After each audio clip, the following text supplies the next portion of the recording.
Hello and welcome to the United Stand. We're going to be talking about Jose Mourinho's transfer crisis at Manchester United. A little bit of depth into an issue that I think people aren't quite grasping and something that really surprised me today. But I want to start off, obviously England have just finished their game.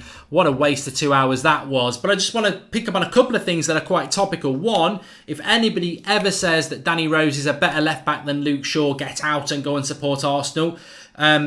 A left-footed left-back never ever shows a left-footer onto his left foot, and he did it tonight. He's crap. And on top of that, this Ronaldo story that's going about Ronaldo having a release clause of 100 million quid and Arsenal bidding for him.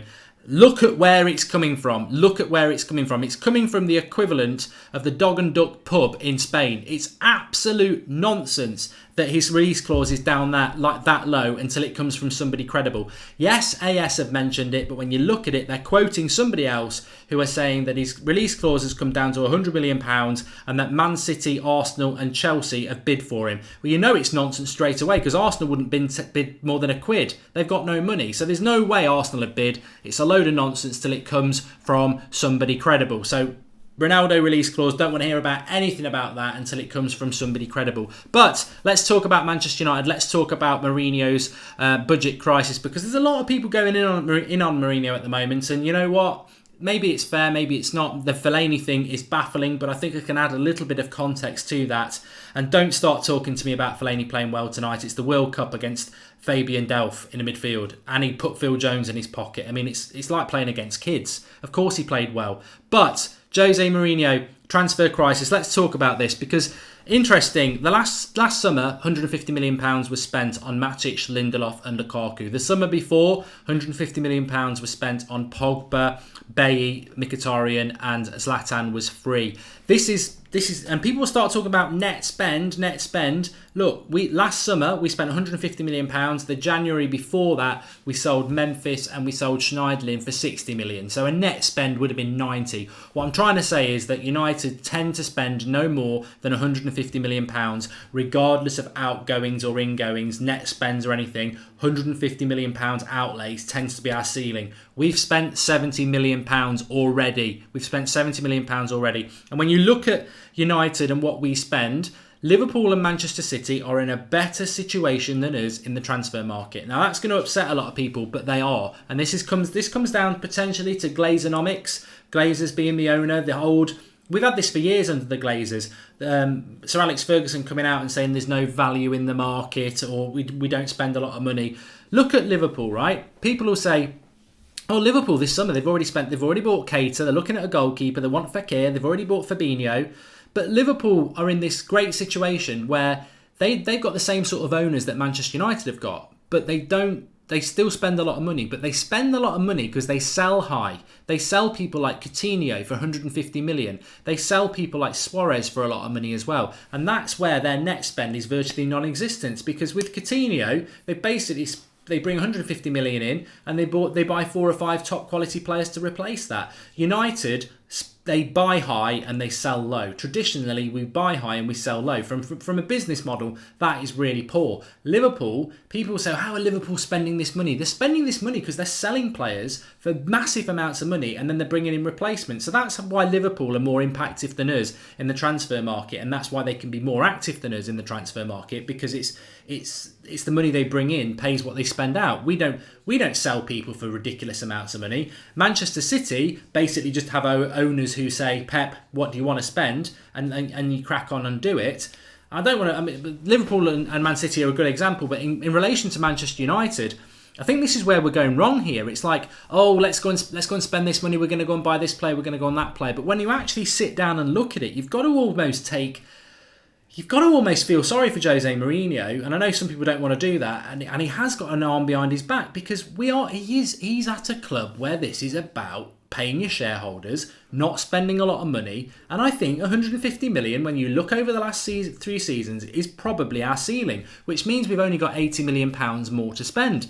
Which brings me on to the Fellaini thing here, because obviously he's had a lot of stick about keeping Fellaini, and I don't want Fellaini to stay, but if he sells Fellaini, he doesn't sell Fellaini. Fellaini goes for nothing. So if Fellaini leaves, and Mourinho likes Fellaini, he likes that tall man option. So if Fellaini leaves, he goes for nothing because his contract has run out. So all we save on Fellaini is his wages, which is a pittance really compared to some of the top earners. He's on about 100 grand a week.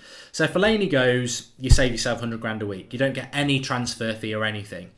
If he if he goes, you've then got to go and buy Mandzukic or Arnautovic, which is probably going to cost you 20 million or 30 million. They're probably going to want slightly the same or a little bit more. So you lose Fellaini, who you trust, and it costs you 30 million, 35 million to get somebody in to come and do that job for him. From a business decision, that is an absolute joke. It's like having a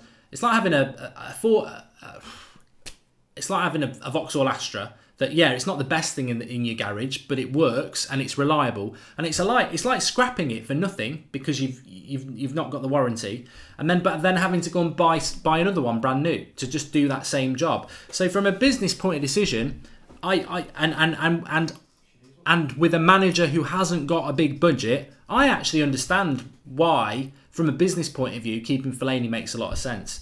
I mean, he shouldn't be at the club in the first place. We should have sold him when he was under contract. But from a business point of view, letting him go for nothing and then having to spend money replacing him, you save that money to be spent elsewhere. But I definitely think that Mourinho is working to a transfer budget at Manchester United. And I don't think, unless we're going to do something amazing, we don't tend to go over 150 million quid, and that can be a problem. Ryan C says stop defending him, Mark. It's not really I'm not really defending him. I'm looking at this logically with evidence and saying that why people are talking like, let's get Milinkovic-Savic, let's get Bale, let's get Alderweireld, let's get Sandro, and let's get Willian as well while we're at it. Willian, 40 million. Alderweireld, 50 million. That's 90. Sandro, another 50. That's 140. That's before you start talking about another midfielder, Verratti, whatever, 80 million. That's 220 on top of the 80 we've already spent, or the 70. 290 million. We ain't spending any more than 150 million pounds this summer. We've got another 80 million tops to spend unless we do something ludicrous, which we should do. We've got the money, and our owners should do something ludicrous because we're trying to close a gap on Manchester City that is 20 points. But I think we're working to a budget. I really do. And I tell you what, there was a great call last night talking about Liverpool and saying if Liverpool hadn't progressed so deep into the Champions League, they would have focused on the league a little bit more, and that race for second place would have been a lot closer. Well, Liverpool already, on a team that got to the Champions League final and wasn't massively far behind us in second place and is obviously playing better football, they've already gone and bought a new midfield. They've got Keita, Fabinho, they will probably get Fekir or an equivalent. That's 3 players going into 3 positions in their midfield that they've strengthened on from a team that got to the Champions League final and wasn't far off us in second place. What have we done? We've got a kid who won't be ready to play and Fred added to a midfield that's not good enough. And what I'm saying is, I'm not defending Mourinho. I'm saying that there is evidentially a bigger thing at play here at Manchester United, and it's something that maybe has gone away recently because, well, we've made signings, but we don't spend more than 150 million quid, and we've already spent 70. So that is a bit of a wake-up call to me, and it's a wake-up call around the Fellaini thing. I don't want him to stay, but I can logically see why it's been done, because if he'd gone, Mourinho wants a tall man, he'd have to spend 30 million. That's 100 million gone. So that's what I'm trying to get at. Luke Skywalker says, I've said this many times, Manchester United is one of the worst top clubs in the world to make business. We are far behind the top teams at the moment. Facts. It is interesting. It really is interesting. And what's more interesting as well is that this afternoon, Manchester United's Twitter account is putting out tweets with Fellaini against Rashford and United against Belgium. And it's that total and utter... They just have no idea what they're doing. They don't know what they're doing in relation to social media sometimes. It's ridiculous. Like, you are embarrassing our fan base. Like, the vast majority of the fan base don't want this deal to happen. Even though some have accepted it, I've accepted it now. But I don't want it rubbing in my face. We're getting enough stick from the rival fans as it is. Don't build this up like this is something to be proud about. But they will. They're going to build it into something that's amazing. And it baffles me. But I really do believe that Manchester United, as a football club, we have a budget. We have a budget, and that is where we're struggling here, and that is why your Milinkovic-Savic's were probably never an option, and your Verratti's were never an option, because if you can tell me a time in the last 20 in the Glazers' reign we've spent over £150 million, then I'll be very interested to hear it. So what makes you think we're going to do it now, when from a business point of view we're in the position where they're actually getting some of their money back? You think about, I think the biggest summers United have ever spent was when Van Gaal came in and we didn't have Champions League football, and obviously Mourinho's first season when we didn't have Champions League football, and they spent the money because they didn't want to be out the Champions League for 2 years, and it worked. This summer we've got Champions League football for 2 years in a row, and that will please them, and that's what it comes down to. It's money into the coffers, isn't it? And unfortunately, you hear a lot of people saying United are just going to be the next Arsenal. Finishing in the top four will be good enough for the board, and Mourinho will just become Wenger, who is very stubborn, doesn't listen to what the fans want, and just keeps doing his own things. And I don't think we will become that, but I understand why people are sort of using that as an example, because the board will be very happy as long as we're getting top four, because that's a lot of money. But I do think expectations around signings, and I hope I'm massively wrong on this, but we have spent £70 million already. We never go under 150 million, regardless of net or whatever you want to call it. And I think the only way we would go over 150 million is if we lose someone like Martial, which would be ridiculous.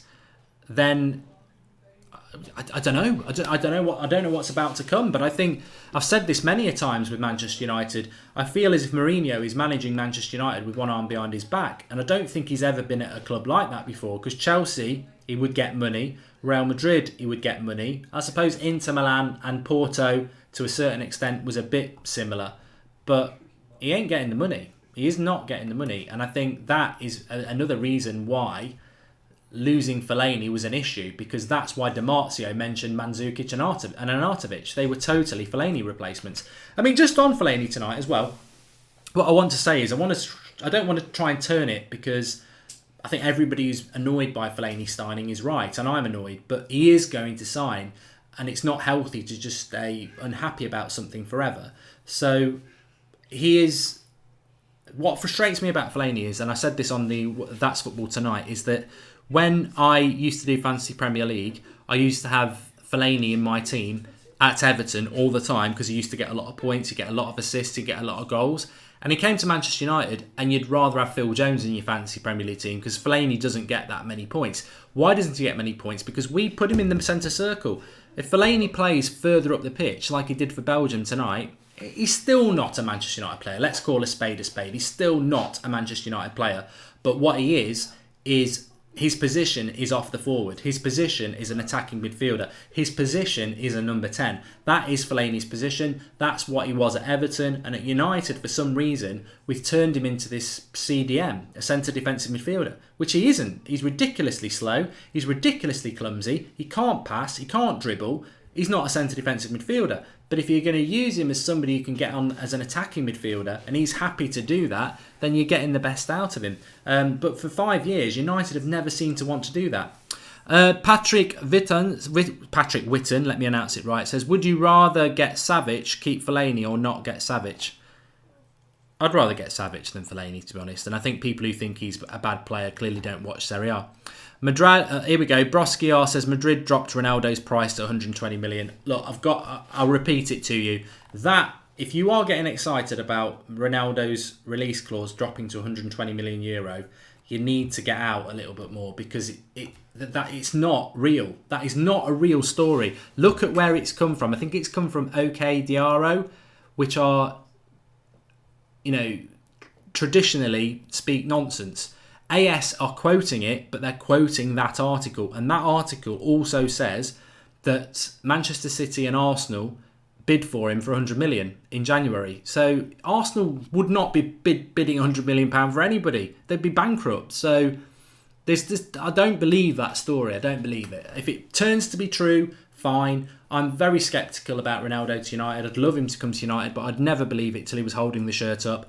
And I definitely don't believe that article at all. And that's why we've not done a headline on it. We've not done a video on it, because it is far-fetched. It would be like the equivalent of the Daily Star doing it in the UK. You just wouldn't hang your hat on it. If it comes from Dimarzio, if it comes from BBC, Simon Stone, even if it comes from someone like Duncan Castles, I'll start to believe it. But it's not worth believing. It really isn't. And all I can say is, a United fan channel, I don't want people to start believing that based on what the credibility of the article at the moment. It's just not worth doing it. And of course, if Ronaldo's got a €120 million release clause, that's £100 million sterling. It's like signing him for a tenner. I mean, it's an absolute bargain, but I can't say that there's anything in that. Caruso's release clause is 442 million. Says C_. Do you think our budget will stretch to that? I think we could do it for the next 5 years, maybe, if we bought him for that, yeah. But he'll be 33 then. Why does everyone want a 33-year-old who wants more money, says K94? Well, yeah, Ronaldo does want more money, but let's be honest, Fellaini wants more money. That's why he signed the contract at United, and most footballers want more money. So I don't think that is an argument. And I think, actually, Ronaldo's probably worth more money. He's not getting anywhere near what Neymar gets, and he's twice the player of Neymar. And 33 doesn't make any difference, does it? He's been the quickest player in the World Cup, and that's the thing that people associate with old players. So he's still quick and he's still at it. It's 2018, Ronaldo is 33, and people still think it's happening. Laugh or cry, so Celestial War. Yeah. Sandro News, says Kieran Neville, nothing at the moment. And this transfer window has gone downhill since the Fred signing. To be honest, I don't see it getting any better, says Muneem Adamo. Please do drop a like on the video. Let's see if we can get to 500 likes whilst we are live. I'm going to take a few of your questions for the next few minutes or so.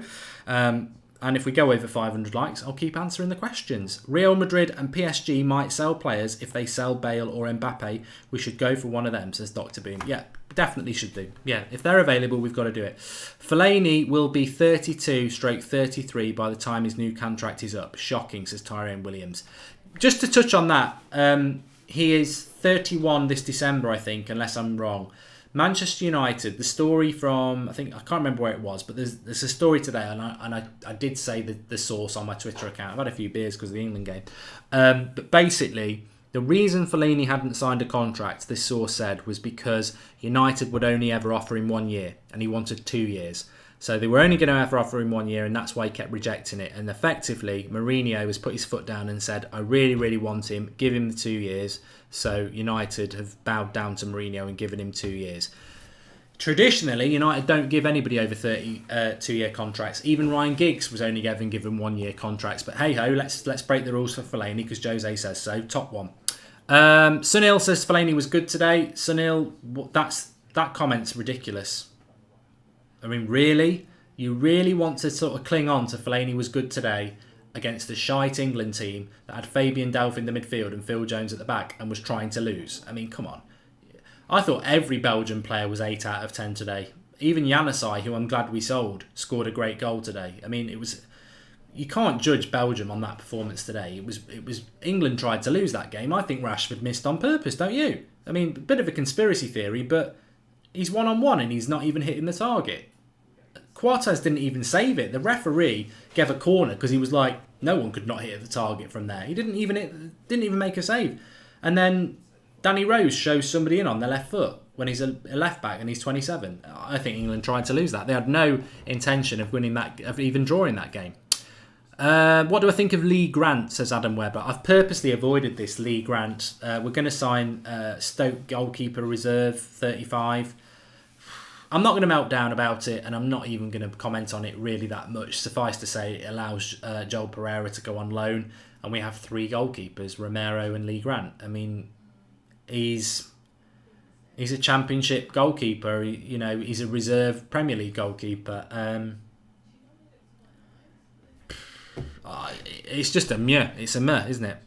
I don't know why England didn't even try. Colombia are a good team, says Tyrone. Mate, baffled, absolutely baffled. Do you think Bale or Alexandre will come to Manchester United, says Sarget Garang? I would hope out of those 2 players that we get a left back, because if we have only got £80 million to spend like I think, then I would hope that we go and get a left back, because that is a hole that we need to fill. And we have got Alexis Sánchez at this club. Is he going to be the signing we wanted him to be next season? We have got attacking talent, and Rashford got a lot of stick for England tonight, but if you stick, it's a bit like Rashford in a midfield with Matic and Fellaini. The ball that you get is going to be slow and not decisive. He was in a midfield tonight with Loftus-Cheek, Delph and Dyer. It was a Dyer midfield. It was really unimaginative. And then he's got Vardy, who can't hold the ball up in front of him, and fullbacks, wingbacks, who don't want to get forward. So it was a difficult game for Rashford to play. Matthew McFadden says Januzaj scoring a banger and getting man of the match in a game versus England is a prime example of why a good World Cup game doesn't mean someone's an amazing player. Boom, back of the net, spot on. I've been saying it for weeks. You can't judge people on the World Cup. It is not a great standard. What the World Cup is a bubble football festival. It's brilliant. It's great. It matters because it's your country. It matters because of the crowds. It matters because it's every 4 years and everyone gets involved in it. But I'll tell you now, the quality of the World Cup is lower Premier League Championship standard with most teams. Like Colombia, if they played in the Premier League, they'd be bottom half. If England played in the Premier League, they'd be bottom half. It's not good standard at all. Really isn't. In fact, the only team that I think would probably be pushing for the title would be a team like Spain, which is a very good team. Arsenal, Sanchez is a big flop and played out of position, says Michael Jones. And Januzaj much better than Lingard, facts, says Camilio 10. I disagree with that. I think Januzaj blew his chance at United. He thought he'd made it before he had. He was a kid. He had a good few games. He was given a big contract. He got Billy Big Boots, and he's now playing for Real Sociedad as a Belgian backup player. I've got no problems with Januzaj being sold, I've got to be honest. I really think next season will be decided on will Sanchez and Pogba be the stars we pay them to be, says Christian B. I think you're spot on, mate. I think that Mourinho's got a very, very big season next season. Of course he has. And I think that will definitely be the case for Pogba. It will definitely be the case for Rashford. It's not Rashford, Sanchez as well. I agree.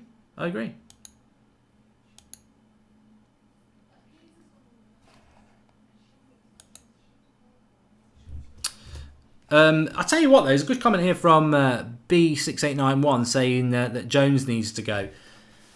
Fellaini bullied Phil Jones today, and Fellaini has a lot of stick, and Fellaini shouldn't be a Manchester United player. But you know what? Why does Phil Jones get away with it? He is atrocious, isn't he? He really is. And he cost us the FA Cup. Imagine if Fellaini had made that mistake in the FA Cup final. He would be castigated. He would absolutely get hung out to dry. But Phil Jones gets away with it, and I don't get it. He's injury prone. He consistently makes mistakes. And yet he will be here next season. Another player, another oxygen thief. It amazes me how we're keeping these. You know, they are the deadwood players, aren't they? They really are, and they just keep surviving. Remember to keep smashing us, hitting the like button. We've not hit 500 yet. Maybe that's a sign that you want me to go. Actually, shall I end the stream, or do you want me to carry on? Rashford missed because he ain't good enough yet, says Mark Allen. It was a bad miss, mate. It was a bad miss, not even to hit the target. Harry Maguire is much better than Jones, says Munib. I think, Munib, you're better than Jones. Melvin, Man United, says, you think Sir Alex would have sold Fellaini by now? Look, I said this before, Melvin. The next Manchester United manager, whether it's Gary Neville, whether it's Pochettino, whoever the next Manchester United manager is, they can buy themselves legend status by walking into that club and selling Phil Jones and Fellaini straight away. You do that, and people will go, this man knows what he's on about. He means business. I don't mind if we lose the first few games of the season. He knows what he's on about. It's the best. If you want to boost your popularity rating as a Manchester United manager, you walk in and you do that. Sir Alex Ferguson would never have signed Marouane Fellaini, by the way. Never in a million years. The only player that we ever had that was anything like that was Dion Dublin, and he broke his leg and then ended up leaving anyway. That was the only player that we ever bought that was sort of a Route 1 player. We had players who were good in the air, but there were technicians as well. But he was the only one that we did that. Mourinho, Sir Alex Ferguson would never have gone near with Fellaini because he's too slow, he's too one-dimensional, he's a hoofball magnet. Never would have happened. He never would have done it, and especially not for 30 million quid. He might have done it if he'd been coming through the youth setup, but he wouldn't have allowed a player like that through the youth setup. He might have had him on a free, as a plan I option, but never in a million years. Ice Cold says Trashford, I should not United standard, 0 out of 10. Rashford had an opportunity tonight. Sterling's not been that good in this tournament. Everyone's been like playing Rashford over Sterling, even me, and he wasn't that good. Manchester Skulls 18 says Zidane will come in the mid-season, tree into the chipper, Fellaini would be sold that winter. Exactly, he would. Any manager who knows what Manchester United's about would come in and get rid of that player. Unfortunately, Mourinho, and it is a positive as well. I said, when we got Jose Mourinho as Manchester United manager, the reason I was happy about it is because I thought he was going to win the Premier League. And I still am hoping that he will. Although, as of now, we're not winning the league next season. In my mind, we're not winning the league next season. We're battling for second or third or fourth. We're not winning the league next season at the moment. We've still got some signings to make, and that might change my mind. But I'm adamant that we're not going to win the league. But that's why I wanted Mourinho. But he is Mr. Mourinho, and he is Mr. Stubborn, and he actually doesn't really care about the fans. He doesn't really care about the way United play or have played or what the United way is. It's his way or the highway. I mean, Sir Alex Ferguson was quoted saying something along the lines of, if you don't entertain the fans, you don't belong at Manchester United. You've got to entertain the fans. Mourinho doesn't give a shit about that. That's not in his vocabulary. He's not bothered about that.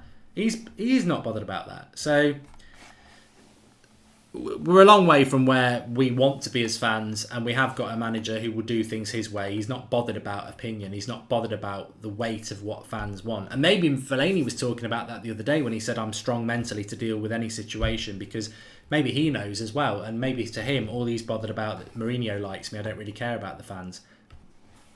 I ended that big, did it quickly, didn't I?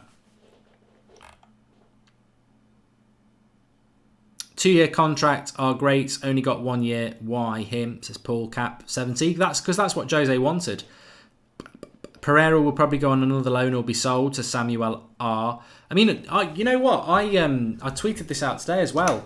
We may well sign another midfielder, because there is a bit of a rumour that Herrera is going to leave, which would be really disappointing if that happened. But Herrera potentially going back to Spain for first team football.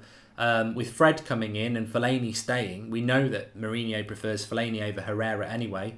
Fred is a midfielder which will probably take game of time away from Herrera. So Herrera's game time is looking very, very limited next season. So there is talk that Herrera will leave as well, which leaves us even shorter in the midfield, and we lose a player who I like Herrera. So, I mean, that's something to sort of chew on a little bit, that we may bring another midfielder in because Herrera moves on, but we won't get a lot of money for him either.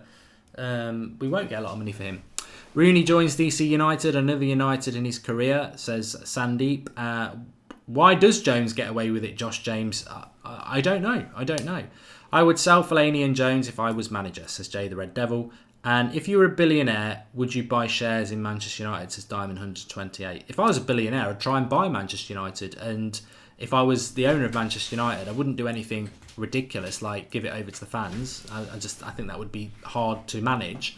But I would run it as a Manchester United fan, and I would certainly have my finger on the pulse. All you got to do is log on Twitter or Facebook or YouTube, and you can see what the sway of fans want and what they think about how the club's going, and that would be important to me. I think it was very important to Sir Alex.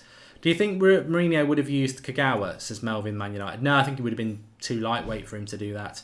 Herrera's worth 40 million. Ryan, he's only got a year left on his contract. He's not. He's worth 20 if we can get it. Dan Gore says, I love this channel so much. Thanks, Dan. Make sure you've dropped a like on the video if you are watching live. Let's see if we can get to 500. Would you take Maguire at United? Would be relatively cheap and has been extremely impressive with his recent performances, Boyo. I don't think he would be cheap. I think he'd cost 40 million, and that's not cheap, is it?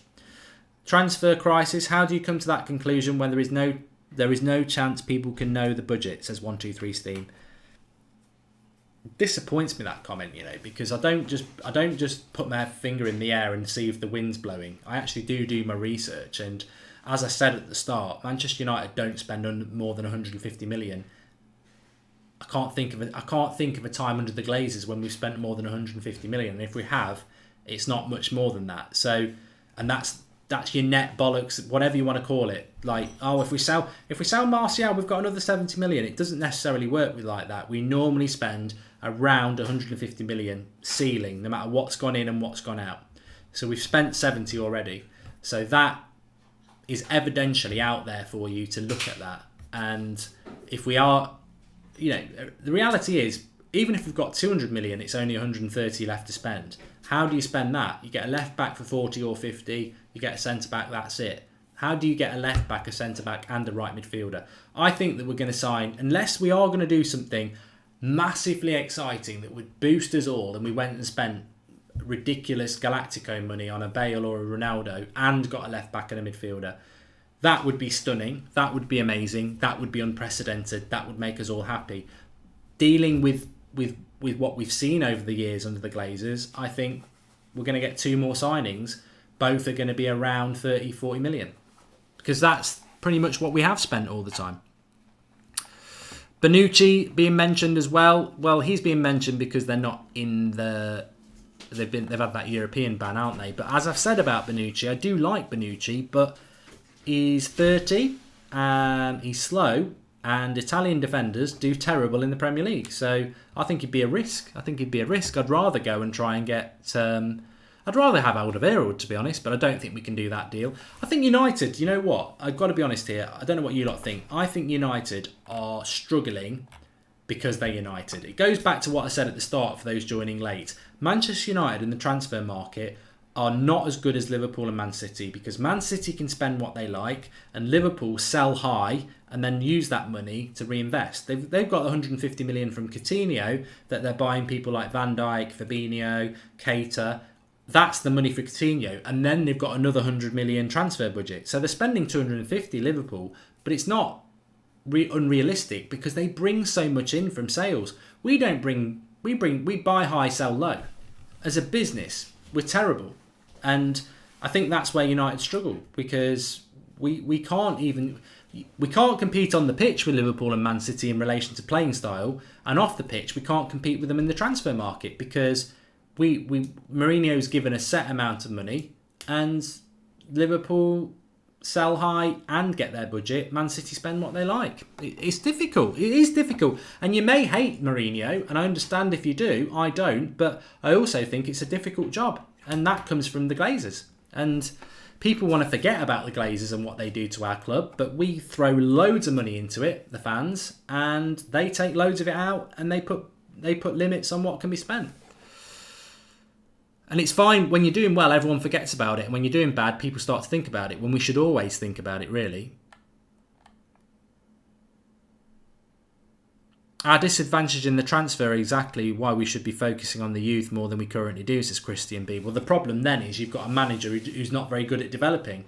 We've got a manager who's good at buying players that are ready-made and building a winning team. He's not good at developing youth. So it's a double-edged sword, really. You've got Mourinho who needs money but can't have all the money, and then you've got youth, but Mourinho can't use the youth. So it's next season's going to be great, one way or another. It's going to be interesting.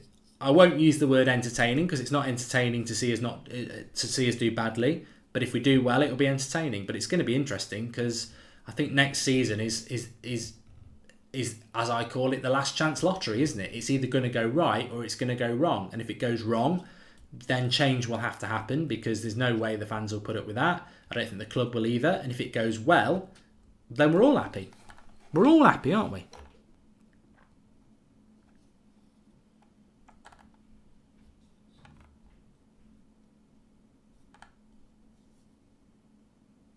SP says the ESPN article says Ronaldo's buyout clause has reduced from 1 billion to 120 million. Look, everybody's quoting the article because people will click it. When you click the article, it's coming from the most uncredible source in Spain. It's not credible. It isn't credible. If it turns out to be true, great. But at the moment, when you actually do your research, it's not worth it. It's not worth even starting to think about it. And that is my advice to you at the moment. Until that comes from something that's credible, then no. Boyata, says Harishit, for Belgium. He's doing quite well, isn't he? Celtic, wasn't he a Man City player before that?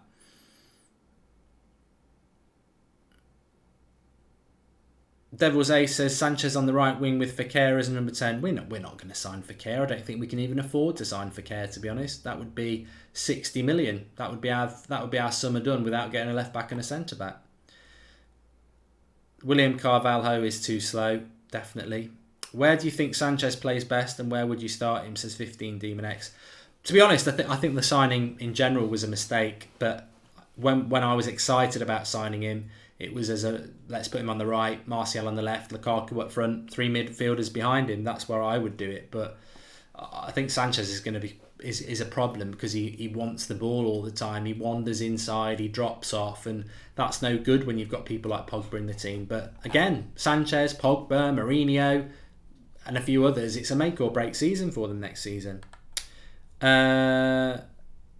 Linhall's on about Bonucci while we're after such old players. It's not even that worries me, Lynn. It's the fact that he's Italian and Italian defenders don't do very well in this league. Anyway, thanks everybody for watching. Thanks everyone who's dropped a like on the video. I have been watching England. I have had a few beers, so hopefully it wasn't such a bad show. But hopefully I was coherent enough at the start to make a point that sort of changes your... not changes your view, but changes your mentality a little bit around this. We're all getting meltdown about Fellaini, which I understand. We're all getting frustrated about transfers, but just hold it in your mind. We never really spend anything more than 150 million net. We've spent 70 already. We've only probably got 80 left to spend unless we're going to do something amazing this summer. And actually, Mourinho keeping Fellaini, we may hate it, but he would have had to spend 30 million just to replace him. So from a business point of view, it's better to keep somebody who's already here than let them go for nothing and have to buy something to replace them. As a business decision, it makes total sense. But it's a bad business decision to even have that asset, I suppose. Anyway, thanks everyone for watching. Back tomorrow at 7 a.m. with Transfer Daily. The Ronaldo thing at the moment is just clickbait nonsense because it's coming from like Don Balon. It's not them who says it. I think it's OK Diario or something like that. Which is just, it's nonsense at the moment. It's nonsense. And also, even if you do believe the article, United haven't bid for him anyway. Man City and Arsenal have. So, boom. Thanks for watching. Speak to you all soon. Subscribe if you're new, and I'll see you at 7 a.m. Spanks for watching. I'm not spanking anyone.